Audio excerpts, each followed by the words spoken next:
America అధ్యక్ష ఎన్నికల్లో Donald Trump జయకేతనం ఎగరవేసి అధ్యక్ష బాధ్యతలు చేపట్టబోతున్నటువంటి నేపథ్యంలో డొనాల్డ్ ట్రంప్ గెలిచాక అమెరికాలో నిరోధులకి అలాగే గర్భ నిరోధక మాత్రలకి డిమాండ్ పెరిగినట్లుగా కొన్ని వార్తలు ఇప్పుడు సోషల్ మీడియాలో చక్కర్లు కొడుతున్న నేపథ్యంలో ఈ వార్తల్లో వాస్తవం ఉందా లేదా అనేది మనం విశ్లేషణ చేసుకునేటువంటి ప్రయత్నం చేద్దాం. ప్రస్తుతం మనతో పాటు ఉన్నారు ప్రముఖ రాజకీయ విశ్లేషకులు, ప్రముఖ సీనియర్ జర్నలిస్ట్ సిఎస్ రావు గారు. సార్తో మాట్లాడదాం. సార్ నమస్తే. సార్ నమస్తే. డొనాల్డ్ ట్రంప్ గెలిచాక అమెరికాలో గర్భ నిరోధక మాత్రలకి నిరోధులకి డిమాండ్ పెరిగింది అనేటువంటి వార్తలు ఇప్పుడు సోషల్ మీడియాలో చక్కర్లు కొడుతూ ఉన్నాయి. ఏంటి సార్ దీని మీద మీ విశ్లేషణ? ఫలితాలు వచ్చినాయి, అమెరికా ఫలితాలు వచ్చిన తర్వాత ట్రంప్ జనవరి 20వ తారీఖున ప్రమాణ స్వీకారం చేస్తారు అధ్యక్షుడిగా. దానికి సంబంధించిన ప్రక్రియ నడుస్తుంది ఇప్పుడు. అవును, ఈ నడుస్తున్నటువంటి క్రమంలో అన్ని సెట్ చేసుకుంటున్నాడు ఆయన. ఈయన హడావుడి అంతా కనిపిస్తుంది అక్కడ ఉండేటువంటి అమెరికా ప్రజలకి. ఓకే, సో దాంతో వాళ్ళు ఈయన ఎలాంటి నిబంధనలు తీసుకొస్తారు అనేది వాళ్ళకి అవగాహన ఉంది బాగా. ఇప్పుడు మొన్న అమెరికా ఎన్నికల్లో ప్రత్యేకించి మనం ఫ్యాక్టర్స్ తీసుకుంటే కనుక ఎన్నికల అస్త్రాలు అంటాం కదా మన తెలుగులో. అవును. సో ఎన్నికల్లో బాగా ప్రభావితం చేసినటువంటి అంశాలు ఏంటి అని అంటే అబార్షన్ ఒకటి, అబార్షన్ లా, తర్వాత ఇమ్మిగ్రేషన్, తర్వాత ద్రవ్యోల్బణం, తర్వాత ఫైనాన్షియల్ స్టెబిలిటీ. ఈ 4 అంశాలు అమెరికా ఎన్నికల్లో ప్రధానమైన అంశాలుగా మనం పరిగణించవచ్చు. అవును. సో దీంట్లో అబార్షన్కి సంబంధించి చాలా అనుకూలంగా అబార్షన్కి సంబంధించి డెమోక్రటిక్స్ ప్రచారం చేశారు. కమలా హ్యారిస్. ఈయన ట్రంప్ ఈ అబార్షన్కి యాంటీ. ఓకే, అబార్షన్ చేసుకోవడానికి లేదు, మీ ఇష్టం వచ్చినట్టు గర్భవిచ్ఛిత్తి చేసుకోవడానికి లేదు అని చెప్పేసి ఈయన పాలసీ. ఈయన 2016లో గెలిచినప్పుడు కూడా ఈ అబార్షన్ హక్కు మీద రిస్ట్రిక్షన్స్ పెట్టాడు ఆయన. అయితే అబార్షన్ అనేది మాకు రైట్ ఉండాలి అనేది అమెరికాలో ఉండేటువంటి మహిళల యొక్క డిమాండ్, ప్రధాన డిమాండ్, అమెరికాలో ఉండే మహిళల డిమాండ్. సో ఇప్పుడు ట్రంప్ రేపు అధికారంలోకి వచ్చిన తర్వాత అబార్షన్ మీ ఇష్టం కాదు అనేది నియంత్రిస్తారు. అది ఆటోమేటిక్గా జరిగిపోతుంది. దాంతో వీళ్ళు ఏం చేస్తున్నారంటే ముందుగానే ఈ అబార్షన్ సంబంధించి పిల్స్, గర్భం రాకుండా ఉండేటువంటి పిల్స్, తర్వాత కండోమ్స్, వీటికి విపరీతమైన డిమాండ్ పెరిగిపోయింది. ముందే తీసుకొచ్చి పెట్టుకుంటున్నారంట. అది ఆశ్చర్యకరమైన విషయం ఏంటంటే ఇంటర్నేషనల్ జర్నల్స్లో రాస్తున్నటువంటి న్యూస్ ఏంటంటే ఈ ఒక్క 1 వీక్లో 17% పెరిగిందంట డిమాండ్. 17% డిమాండ్ పెరిగిందంటే మీకు పిల్స్కి కానీ తర్వాత ఈ కండోమ్స్కి కానీ దాని ఈ అబార్షన్ లాకి సంబంధించి అబార్షన్ లా ఉందో దాని ఎఫెక్ట్ ఎంత ఉంది అమెరికాలో అనేది మనం అంచనా వేయచ్చు. Okay, 17% is not the joke. ఒకేసారి సెకండ్ వీకే కదా రిజల్ట్ వచ్చి. అవును, సెకండ్ వీక్ కల్లా 17% పెరిగిందంటే ఒక ప్రొడక్ట్ కాస్ట్, ఒక ప్రొడక్ట్ డిమాండ్ 17% పెరిగిందంటే అది మామూలు విషయం. అమెరికాలో నివసిస్తున్న వారు ఎంత మేరకు భయపడుతున్నారనే దానికి ఉదాహరణ ఏమో ఇది. భయపడుతున్నారని కాదు, అక్కడ వాళ్ళకి స్వేచ్ఛ కావాలి. అబార్షన్కి సంబంధించి అబార్షన్ ఇప్పుడు మన గర్భం ఉంచుకోవాలా తీసేయాలా అనేది వాళ్ళ ఇష్టం. అవును, కపుల్స్ ఇష్టం, తర్వాత ఆ లేడీ ఇష్టం. లేడీస్ సంబంధించి రైట్స్ ఉన్నాయి అక్కడ. ఈ రైట్స్ మీద ఈయన రిస్ట్రిక్షన్స్ పెడుతున్నారు. డెమోక్రాట్స్ అట్టు కాదు. డెమోక్రట్స్ ఎవరి ఇష్టం అంటే ఫ్రీగా వాళ్ళకి కావాలంటే ఉంచుకోవచ్చు, లేదంటే అబార్షన్ చేయించుకోవచ్చు. సో అక్కడ నీకు వాళ్ళు అక్కడ ఉండే మహిళలు ఏంటంటే ఫ్రీనెస్ ఫీల్ అవుతున్నారు, వాళ్ళకుండే ప్రాథమిక హక్కుగా ఫీల్ అవుతున్నారు దాన్ని. ఓకే, కానీ ఇక్కడ ట్రంప్ ఏంటి దాన్ని మీరు వాళ్ళ ప్రాథమిక హక్కుగా కాకుండా రిస్ట్రిక్షన్స్ పెడుతున్నారు. మీరు వన్స్ మీరు గర్భం దాల్చిన తర్వాత మీ ఇష్టం వచ్చినట్టు అబార్షన్ చేసుకోవడానికి లేదు, అది నిర్బంధం కదా. దాన్ని వ్యతిరేకిస్తున్నారు అమెరికాలో ఉండేటువంటి మహిళలు.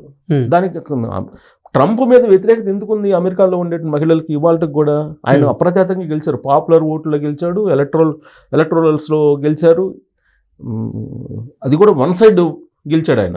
ఇంత అప్రతిహతంగా గెలిచినప్పటికీ కూడా గతంలో ఒకళ్ళిద్దరు తప్ప ట్రంప్ గెలిచినంత అప్రతిహతంగా గెలిచిన దాఖలాలు లేవు అమెరికా అధ్యక్షుడు. అవును, కానీ ఆయన మీద ఇప్పుడు మహిళలు వ్యతిరేకంగా ఉన్నారు. వ్యతిరేకంగా ఉండి అసలు కొన్ని రిస్ట్రిక్షన్స్ పెట్టి 4B ఉద్యోగం కూడా చేస్తున్నారు అక్కడ. 4B అంటే నో బెడ్ నో సెక్స్ పురుషులకి. ఎందుకు? మీరంతా కలిసి ట్రంప్ని గెలిపించారు, పురుషాధిక ప్రపంచం ఇది అమెరికాలో. అమెరికా అనేది వరల్డ్లో ఉండేటువంటి డెమోక్రటిక్ కంట్రీస్ అన్నిటికీ ఐకాన్ లాగా చెప్తూ ఉంటారు. కానీ ఇక్కడ కేవలం మహిళల అభ్యర్థుల్ని 2 సార్లు ఓడించారు, వివక్ష చూపిస్తున్నారు, మీరు వివక్ష చూపించారు, మహిళలంటే మహిళా అభ్యర్థి అంటే వివక్ష చూపించారు అని చెప్పేసి వాళ్ళు తిరగబడుతున్నారు. ఇప్పుడు ఈవెన్ డెమోక్రాట్స్లోని ఇంటర్నల్గానే కమలా హ్యారిస్ని వెన్నుపోటు పొడిచారు. మన భాషలో చెప్పాలంటే వెన్నుపోటు పొడిచారు కొంతమందిని. వాళ్ళ పార్టీలో వాళ్ళు, సొంత పార్టీలో వాళ్ళు వెన్నుపోటు పొడిచారు. దానికి కారణం ఏంటంటే మహిళా నాయకత్వాన్ని జీర్ణించుకోలేనటువంటి పరిస్థితుల్లో అమెరికా ప్రజాస్వామ్యం ఉంది. ఇప్పటి వరకు అమెరికా చరిత్రలో 2026కు 250 సంవత్సరాలు ఏమవుతుందని అంటున్నారు అమెరికా ఇది. ఇప్పటి వరకు అమెరికా అధ్యక్షుడు మహిళ లేదు. ఇండియాలో మహిళ ఇందిరాగాంధీ సుదీర్ఘకాలం పాటు ప్రజాస్వామ్య దేశంగా వేయలేరు కదా. అవును. అలాంటిది నీకు అమెరికా లాంటి కంట్రీలో లేరు. ఈవెన్ ముస్లిం కంట్రీస్లో ఉన్నారు కదా, ఇప్పుడు బంగ్లాదేశ్లో ఉన్నారు. కానీ నీకు అమెరికాలో లేరంటే విచిత్రం. ఇవాళకి కూడా కమలా హ్యారిస్ ఓడిపోవడానికి ప్రధానమైనటువంటి కారణం ఏంది అని అంటే పురుషాధిక్యం. సో దీనికి ఇంకోటి ఏంటంటే ట్రంప్ మీద బాగా వ్యతిరేకంగా ఉండడానికి కానీ లేదా రిపబ్లికన్స్ మీద బాగా యాంటీగా ఉండడానికి కారణం ఏంటంటే వాళ్ళ హక్కుల మీద దెబ్బ కొట్టడం. ఓకే, వాళ్ళు దాన్ని హక్కుగా భావిస్తున్నారు. గర్భం దాల్చడం, గర్భాన్ని తీసేసుకోవడం అనేది మహిళలకు తమ హక్కు. దాని మీద మీరు రిస్ట్రిక్షన్స్ పెట్టడం ఏంటి అనేటువంటి ఒక బాగా కోపం ఇది ఉంది. సో అందుకే ఇప్పుడేంటి అసలు గర్భం రాకుండా చేసుకుంటే పోద్దు కదా అని చెప్పేసి కండోమ్స్, పిల్స్ కొనుక్కున్నారు. యాక్చువల్గా పిల్స్ అక్కడ కొంచెం డిమాండ్ ఉంటుంది ఓకే అమెరికాలో. గర్భ నిరోధక మాత్రలు అంటారు వాటిని. ఈ గర్భ నిరోధక మాత్రలకి సహజంగా ఎప్పుడు కూడా వాడుతూ ఉంటారు అక్కడ. ఇప్పుడు మనలాగా కొంచెం ఆలోచిస్తుంటారు మన వాళ్ళు ఇక్కడ, కానీ అక్కడ గర్భనిరోధక మాత్రలను వాడుతూ ఉంటారు. సో అలాంటిది ఇప్పుడేంటి, వన్స్ ఒకసారి గర్భం వస్తే మళ్ళీ తీసేసుకోవడానికి లేదు కాబట్టి ముందు జాగ్రత్త చర్యలు. ఓకే, ఇప్పుడు రాబోయే రోజుల్లో ఇప్పుడు లాస్ట్ టైం రైస్ డిమాండ్ వచ్చింది అక్కడ. దాంతో మొత్తం గ్రాసరీ హౌసెస్ దగ్గరికి పోయి, గ్రాసరీ స్టోర్స్ దగ్గరికి వెళ్ళి క్యూలో నుంచున్నారు బార్లు. ఇప్పుడు మన వాళ్ళు అప్పుడప్పుడు రైతులు ఇథనాల్ కోసం నుంచుంటారు, చెప్పులు వేసి అలా, అంటే అప్పుడు బ్యాగులు వేసి అక్కడ రైస్ కోసం నుంచున్నారు 1 year బ్యాక్, రైస్ దొరక్క. అలా ఇప్పుడు గర్భనిరోధక మాత్రల కోసం పోటీ పడుతున్నారు, క్యూ కడుతున్నారు ఆడ. 17% అంటే రేపు రాబోయే రోజుల్లో ప్రొడక్షన్ డిమాండ్ మ్యాచ్ కాలేదనుకో కొరత ఏర్పడుతుంది కదా. కొరత ఏర్పడినప్పుడు నీకు గర్భం వస్తుంది. గర్భం వచ్చిన తర్వాత నువ్వు తీసేయడానికి లేదు. తీసేయడానికి లేకపోతే తన హక్కు కోల్పోయినట్టే ఫీల్ అవుతారు కదా వాళ్ళు. అందుకే ముందు జాగ్రత్త చర్యలు తీసుకుంటున్నారు. అలాగే ప్రొడక్షన్ కూడా పెంచుతున్నారని చెప్పి లేటెస్ట్ ఇంటర్నేషనల్ జర్నల్స్లో ఉంది. ఇది ఈ పిల్స్కి సంబంధించిన ప్రొడక్షన్ పెంచుతున్నారు. అలాగే కండోమ్స్ ప్రొడక్షన్ కూడా పెంచుతున్నారు. ఎన్ని పెంచినప్పటికీ కూడా వాటి స్టోర్లో పెట్టగానే అయిపోతున్నాయంట, అంత డిమాండ్ ఉంది. అంటే స్టోర్ చేసుకుంటున్నారు వీళ్ళు ముందుగానే. అంటే 20వ తారీఖు నుంచి, జనవరి 20వ తారీఖు నుంచి ఏం జరుగుతుందో వాళ్ళకి తెలియట్లా. అంటే ఆయన పాలసీలు తెలుసు, ఆయన పాలసీ ఏం తెలుసు, ఇది తెలుసు, గర్భ విచ్ఛిత్తికి ఆయన వ్యతిరేకం అనేది. సో కాబట్టి ఆయన పాలసీ తెలుసు కాబట్టి ముందుగానే దాన్ని ఓవర్కమ్ ఎలా చేయాలనే దానికి అక్కడ ఉండేటువంటి ప్రజలందరూ కూడా సిద్ధం అవుతున్నారు. ఆ క్రమంలోనే వరల్డ్లో ఏ దేశంలో లేనంతగా డిమాండ్ ఇప్పుడు అక్కడ గర్భ నిరోధక మాత్రలకి అలాగే కండోమ్స్కి డిమాండ్ ఏర్పడుతుంది. అది 17% ఉంది 2 వారాల్లో. అంటే రాబోయే రోజుల్లో ఇక అది డబుల్ అయ్యే అవకాశం ఉంది. ఓకే, పైగా అక్కడ చాలా ఈజీగా వాడుతుంటారు ఇవన్నీ కూడా. సో కాబట్టి ఇది ఇప్పుడు ట్రంప్ రాబోయే రోజుల్లో ఏదైనా ప్రొడక్షన్ పెట్టుకోవాలంటే కండోమ్ ప్రొడక్షన్, గర్భనిరోధక మాత్రల ప్రొడక్షన్ పెట్టుకోవాలి ఆయన. అలాంటి సిచ్యువేషన్ అమెరికాలో ఉంది.